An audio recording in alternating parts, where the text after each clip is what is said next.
little girl runs into the police station holding a baby. When she tells the officer why, he bursts into tears. The afternoon sun was sinking below the horizon, casting long shadows across the city streets.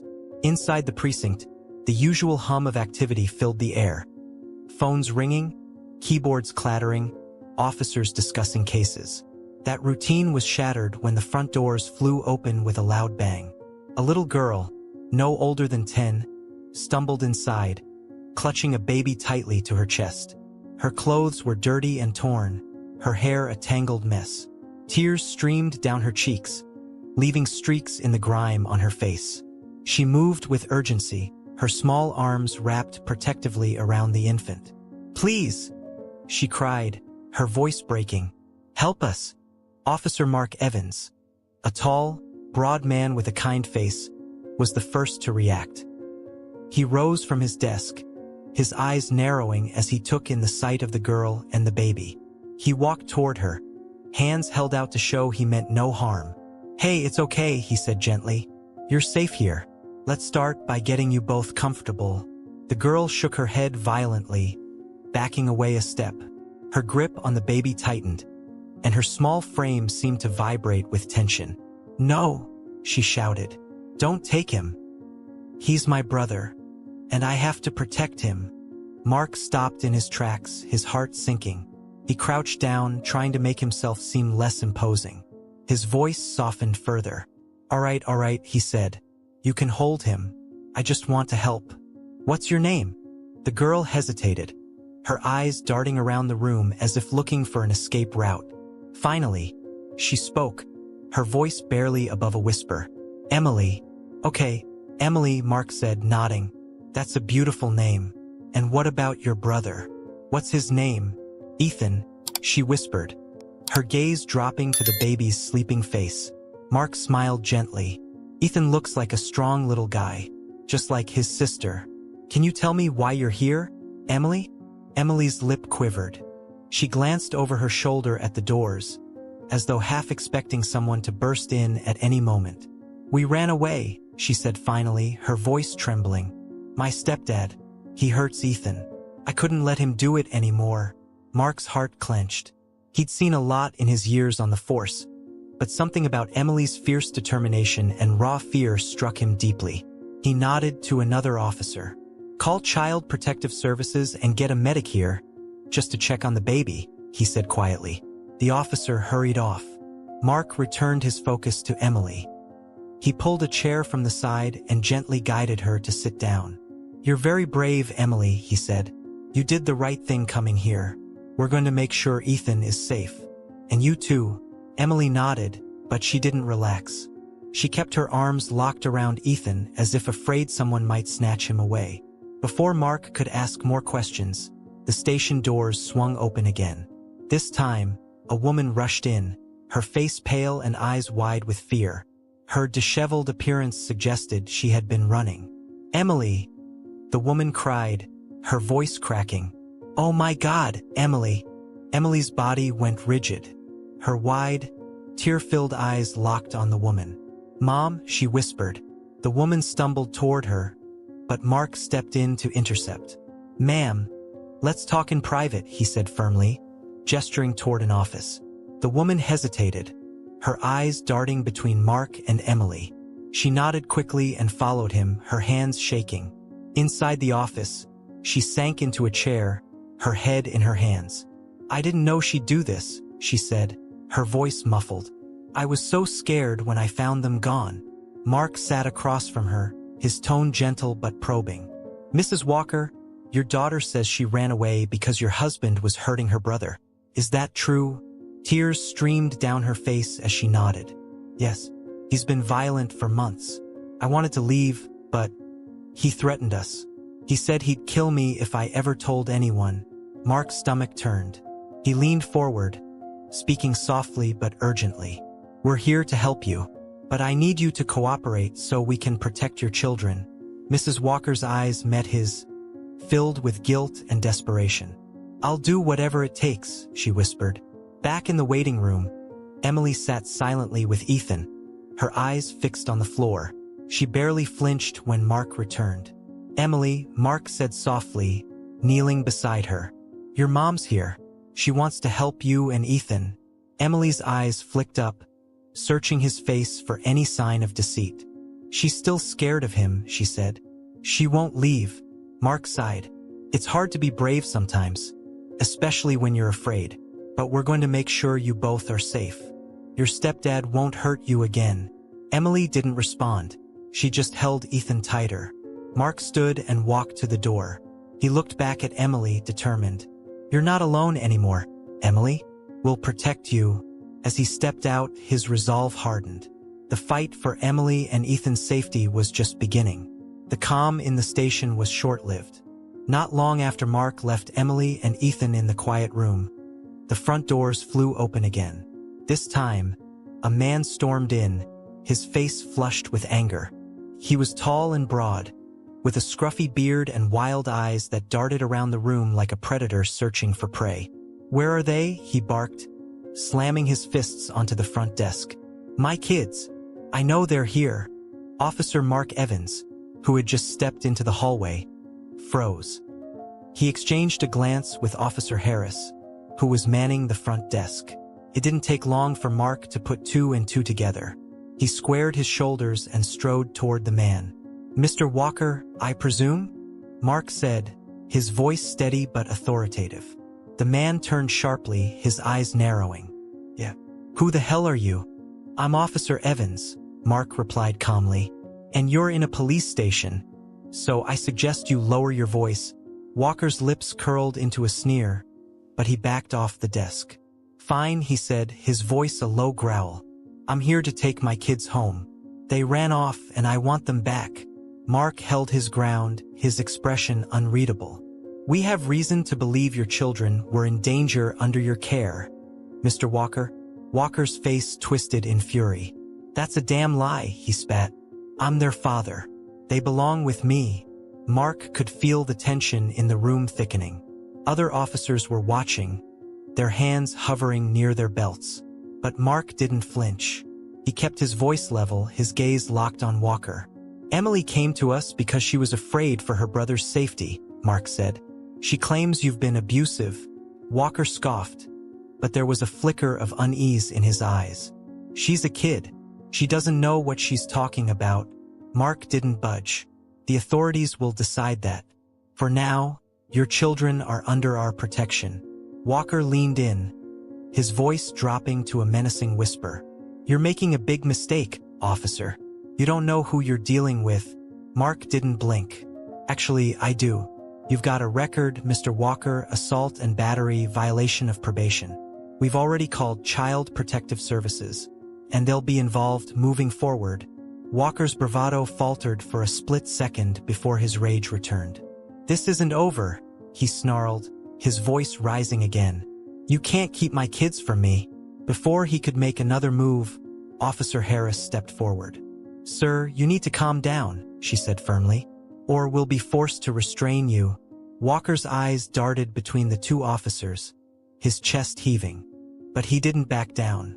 Mark took a step closer, his voice colder now. You're already walking a fine line, Mr. Walker. Don't make it worse for yourself. Just then, another officer approached Mark and whispered something in his ear. Mark's expression darkened. He straightened and nodded. Mr. Walker, he said, his voice firm, you're under arrest for violating your probation and on suspicion of child endangerment. Walker's eyes widened in disbelief. What? He barked. You can't do this. Two officers moved in, grabbing his arms as he began to thrash. He shouted curses, his voice echoing through the station as they cuffed him. This is bullshit, Walker roared. You'll pay for this. Mark watched as they led him toward the holding cells, his jaw clenched. The man's threats didn't faze him. His focus was on ensuring Emily and Ethan wouldn't have to face that monster again. Meanwhile, in the quiet room, Emily flinched at the sound of Walker's shouting. She pressed Ethan closer, her small body trembling. The baby stirred but didn't wake, his tiny fist clutching her shirt. A few moments later, Mark walked back in, his expression softer now. He knelt beside Emily, his voice calm and reassuring. It's over, Emily, he said. Your stepfather is in custody. He can't hurt you or Ethan anymore. Emily's wide eyes searched his face, her breathing still shaky. Are you sure? She whispered. Mark nodded. I'm sure. You're safe now. For the first time since arriving at the station, Emily seemed to relax slightly. She let out a shaky breath, her grip on Ethan loosening just a bit. Mark pulled up a chair and sat beside her. CPS will be here soon, he said gently. They'll find a safe place for you and Ethan to stay. And your mom, she's willing to cooperate. She wants to help. Emily's face darkened at the mention of her mother. She didn't stop him, she said quietly. She just let it happen. Mark didn't try to defend Mrs. Walker. Instead, he said, sometimes fear can make people do or not do things they regret. But she's here now, and she's ready to fight for you both. Emily said nothing, her gaze fixed on Ethan. Mark knew it would take time for her to process everything, but he hoped she could find some solace in knowing they were finally out of harm's way. Emily, Mark said softly, you've been incredibly brave through all of this. You did what a lot of adults couldn't do. You protected your brother. Emily looked up at him, her eyes filled with a mix of exhaustion and a faint glimmer of hope. She nodded slowly, holding Ethan close. For the first time that day, she allowed herself to believe that maybe, just maybe, they would be okay. The quiet of the room was interrupted by a knock on the door. Emily flinched slightly, but Mark gave her a reassuring nod before standing to open it. A tall woman with a clipboard stepped inside, her tailored suit and calm demeanor radiating authority. Officer Evans? She asked, her eyes flicking between him and Emily. I'm Jennifer Carter, from Child Protective Services. Mark extended a hand. Thanks for coming so quickly, Ms. Carter. This is Emily and her baby brother, Ethan. Jennifer's expression softened as she stepped closer, crouching slightly to meet Emily's eye level. Hi, Emily, she said warmly. I'm here to help you and Ethan find a safe place to stay. Emily's grip on Ethan tightened, her wary eyes watching Jennifer's every move. We don't need to go anywhere, she said. We're fine here. Jennifer offered a gentle smile. I understand why you'd feel that way, but staying here isn't an option. We'll make sure you're both somewhere safe with people who will take care of you. Emily didn't respond immediately. She glanced at Mark, her trust in him evident. Mark crouched beside Jennifer. Emily, he said softly, this is about making sure you and Ethan are protected for the long term. Jennifer's job is to find the best place for you. Somewhere safe, where your stepdad can't reach you. Emily's small frame seemed to shrink as the weight of the situation bore down on her. She looked down at Ethan, who had started to stir, his tiny face scrunching up in a sleepy yawn. Will my mom come with us? She asked quietly. Jennifer's smile faded slightly, replaced with a more measured look. Your mom is talking with our team now. We're figuring out what's best for everyone. But for tonight, it'll just be you and Ethan. Emily's face fell, but she nodded reluctantly. She knew better than to argue when adults spoke in that firm, final tone. Jennifer straightened and glanced at Mark. There's a foster home nearby that specializes in emergency placements. They're prepared to take the children immediately. Mark hesitated for a moment, then gave a small nod. All right, Emily, you'll be staying with kind people who've helped kids in situations like yours before. And I'll make sure to check in on you. Emily's eyes flickered with uncertainty but also a flicker of trust. You promise? She whispered. Mark placed a hand over his heart. I promise. The ride to the foster home was quiet. Jennifer drove while Mark sat in the back with Emily and Ethan. The baby had finally fallen asleep again, his tiny hand resting against Emily's chest. She stared out the window, the city lights blurring together as they passed. Mark occasionally glanced at her, noting the stiffness in her posture and the tension in her small hands. It's okay to feel scared, Emily, he said gently. But you're not alone in this. Emily didn't look at him, but she murmured, I'm not scared for me. I'm scared for Ethan. Mark nodded, understanding the depth of her protective instincts. You're doing everything you can for him. That makes you an amazing sister. They arrived at the foster home, a modest but well-kept house with a white picket fence. The porch light cast a warm glow as the front door opened, revealing a woman in her 60s with a kind face framed by silver hair. "Welcome," she said, stepping outside.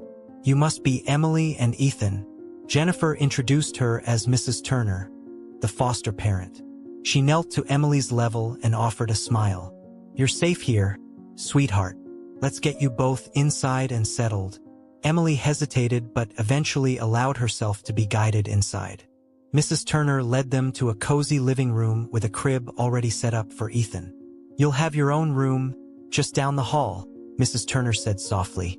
"And if you need anything at all, you just come find me." Emily nodded mutely, her grip on Ethan never wavering. Jennifer and Mark exchanged glances, both sensing the enormous strain Emily was under. Mark crouched down one last time. "Remember, Emily, this is just for now. We'll keep working on finding a more permanent solution, and I'll check in to see how you're doing." Emily's eyes met his, her voice barely above a whisper. "Will you really come back?" Mark smiled.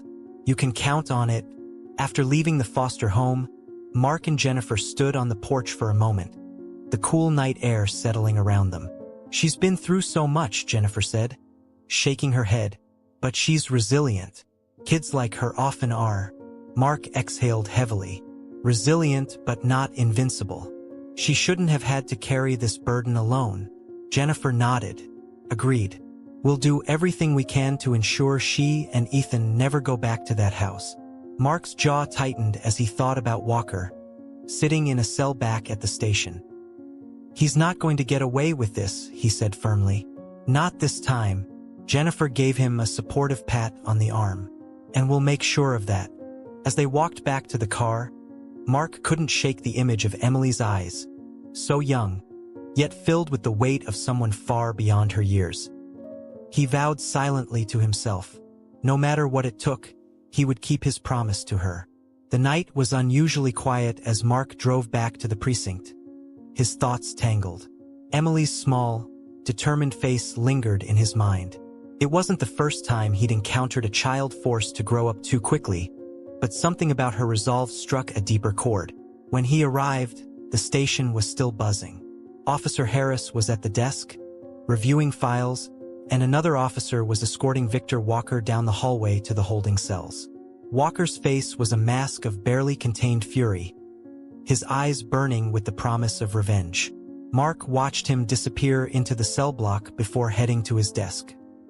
He barely had time to sit before Harris approached, her expression a mix of curiosity and concern. "Busy night," she said, setting a folder down. "The Walker case is heating up. CPS just sent over some preliminary reports. It's worse than we thought." Mark opened the folder and scanned the contents. The pages detailed a pattern of escalating violence. Instances of physical abuse corroborated by neighbors who had heard screaming and even seen bruises on Emily's arms. There was also a report about a hospital visit for Ethan, barely a month old at the time, with suspicious injuries that had been explained away as accidents. Mark's grip on the paper tightened. "Why didn't anyone act sooner?" he muttered, frustration seeping into his voice. Harris sighed. "Same old story. Inconsistent evidence. A terrified mother unwilling to press charges." Fell through the cracks. Mark closed the folder, his jaw clenched. Not this time. Meanwhile, back at the foster home, Emily sat in the small bedroom assigned to her.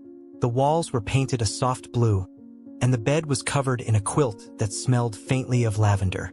Ethan slept soundly in the crib nearby, his tiny chest rising and falling with each breath.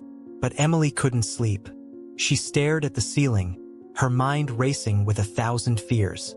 Every creak of the house made her flinch, her heart pounding as if expecting Victor to burst through the door at any moment. Mrs. Turner's soft knock on the door broke the silence. She entered with a glass of warm milk, her kind eyes full of understanding. "Couldn't sleep?" she asked gently. Emily shook her head. Mrs. Turner sat beside her on the bed, placing the glass on the nightstand. "It's hard to rest when your mind's so full," Mrs. Turner said. "But you're safe here, Emily. No one can hurt you or Ethan."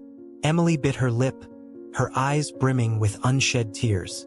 "What if he finds us?" she whispered. Mrs. Turner reached out, smoothing Emily's hair. "The police won't let that happen. And neither will I. You've been so strong. But it's okay to let others help now." For a moment, Emily said nothing. Then, tentatively, she leaned into Mrs. Turner's comforting embrace. It was the first time in what felt like forever that she let herself feel the weight of her fear and exhaustion. The next morning, Mark was already at his desk, reviewing case files when his phone buzzed. It was Jennifer from CPS. "Morning, Evans," she said briskly. "We've got an update. Mrs. Walker has agreed to file a restraining order against Victor." Mark sat up straighter. "That's a big step. Is she sticking to it?" "She's scared, but determined," Jennifer replied. "She wants to be reunited with her kids, but we'll need to assess her capacity to keep them safe first." Mark nodded, understanding the delicate balance. "We'll support her as much as we can." Jennifer hesitated. "There's something else. Victor's been making noise in the holding cells. He's demanding to see his lawyer and threatening to expose everyone involved." Mark's jaw tightened. "Let him talk. He's not getting out of this." After hanging up, Mark headed to the holding area. When he arrived, Victor was pacing his cell, his eyes wild and filled with anger. "Evans," he barked. "You think you're a hero, don't you? Taking my family away." Mark stood just outside the bars, arms crossed. "Your family doesn't need a man who abuses them," Victor sneered. "You don't know anything about my family. Emily's a liar, just like her mother. They've always been against me." Mark's gaze didn't waver. "Your record speaks for itself, Walker, and the courts will hear every word of it." Victor leaned in, his voice dropping to a dangerous whisper. "You think a piece of paper will stop me? You have no idea what I'm capable of." Mark didn't flinch. "And you have no idea what happens to people like you when the law catches up." Victor's laugh was low and menacing. "We'll see about that." Mark turned on his heel, walking away without another word. He knew men like Victor thrived on fear and intimidation, but he also knew the system could work if everyone played their part. Later that day, Mark drove out to visit Emily and Ethan at the foster home. When he arrived, Mrs. Turner greeted him warmly and led him to the backyard, where Emily was sitting on a swing, gently swaying back and forth. "Emily," Mark called softly. She looked up, a flicker of relief crossing her face. Mark sat on the swing beside her. "I told you I'd check in," he said with a small smile. Emily nodded. "Ethan's okay. He's sleeping again." "That's good to hear," Mark said. "How are you holding up?" Emily shrugged, her gaze fixed on the ground. "It's weird being here. It's nice, but it doesn't feel like home." Mark nodded, understanding. "It'll take time, but you've got people looking out for you now." Emily hesitated, then asked, "What's going to happen to my mom?" Mark's expression grew serious. "She's working with CPS. If she can show she's ready to protect you and Ethan, you'll be together again. But it has to be a safe situation." Emily's shoulders relaxed slightly. "I hope she can do it." Mark placed a hand on her shoulder. "We'll help her, and we'll keep fighting for you, Emily. You're not alone anymore." For the first time in days, Emily allowed herself a small smile. Emily's days at Mrs. Turner's house slowly settled into a routine. Though her guard remained up, she began to acclimate to the quiet safety of the foster home. Ethan, oblivious to the turmoil that had uprooted their lives, continued to thrive. His chubby hands reached for anything within grasp, and his giggles became a soothing reminder to Emily of why she'd done everything she could to protect him. One afternoon, as sunlight streamed through the kitchen window, Emily sat at the table drawing while Mrs. Turner prepared lunch. A soft knock at the door interrupted the calm. Mrs. Turner wiped her hands on a towel and went to answer it. Moments later, Mark Evans stepped into the house, his expression neutral but his eyes scanning the room for Emily. When he spotted her, a small smile lifted the corner of his mouth. "Hey, Emily," he said. "Mind if we talk for a minute?" Emily put down her pencil, her face serious. "Is something wrong?" Mark shook his head as he pulled out a chair beside her. "Not wrong, but important. We've got some updates." In the living room, Mark explained that CPS had finalized a temporary restraining order against Victor. However, the court date to make it permanent was approaching fast. "Your mom has agreed to testify," Mark said, watching Emily carefully. "But there's a chance Victor's lawyer will try to paint a different picture in court." Emily's eyes narrowed. "What do you mean?" Mark leaned forward, resting his elbows on his knees. "They'll try to say your stepdad didn't do anything wrong, that maybe you're exaggerating or misremembering things." Emily's small fists clenched. "But I'm not lying. He hurt us." Mark's voice was steady. "I know, and the evidence is on your side. But we need your testimony too. Can you do that, Emily? Can you tell the court what happened?" She looked down, her fingers tracing invisible patterns on her jeans. The thought of facing Victor again made her stomach churn. But she knew this was her chance to make sure he couldn't hurt them anymore. "I'll do it," she said quietly. Mark nodded, pride evident in his eyes. "You're brave, Emily. This is how we make sure you and Ethan stay safe." The days leading up to the court date were tense. Emily found herself jumping at every small sound, her sleep plagued by nightmares where Victor found them and took Ethan away. Mrs. Turner noticed and gently encouraged her to talk about her fears, but Emily rarely opened up. On the morning of the hearing, Jennifer Carter from CPS arrived to escort Emily and Mrs. Turner to the courthouse. Mark met them at the entrance, his presence a reassuring anchor in the sea of anxiety that churned within Emily. Inside, the courtroom was stark and imposing. The high ceilings and rows of wooden benches felt overwhelming. Emily clutched Ethan tightly, her knuckles white. Victor was already there, seated beside his lawyer. His eyes burned with a mixture of hatred and smug confidence.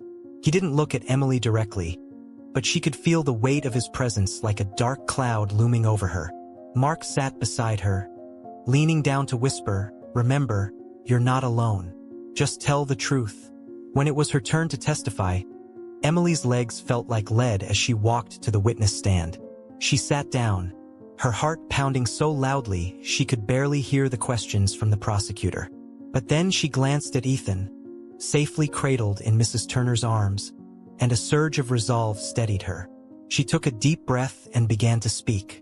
Emily recounted the nights of terror in vivid detail. The slamming doors, the belt striking her back, and the moments when Victor's anger turned toward Ethan. Her voice trembled but did not falter as she described how she had shielded her brother, how her mother had begged Victor to stop, and how the fear never left their home. When the defense lawyer rose to cross-examine her, he wore a practiced smile meant to disarm. "Emily," he began smoothly, "you've been through a lot, haven't you?" She nodded cautiously. "And it's clear you love your brother very much." "Yes," she said firmly. The lawyer's tone remained light, almost sympathetic. "Would you say it's possible that, in your desire to protect him, you might have misinterpreted some of your stepfather's actions?" Emily frowned. "What do you mean?" "Perhaps you saw things differently because you were scared," he suggested. "Sometimes, in frightening situations, our memories can play tricks on us." Emily's hands clenched in her lap. "I know what I saw," she said sharply. "He hurt Ethan. He hurt me. That's the truth." The lawyer's smile faltered for a moment, but he quickly recovered. "Of course. No further questions, Your Honor." As Emily stepped down from the stand, her legs wobbled. Mark was waiting,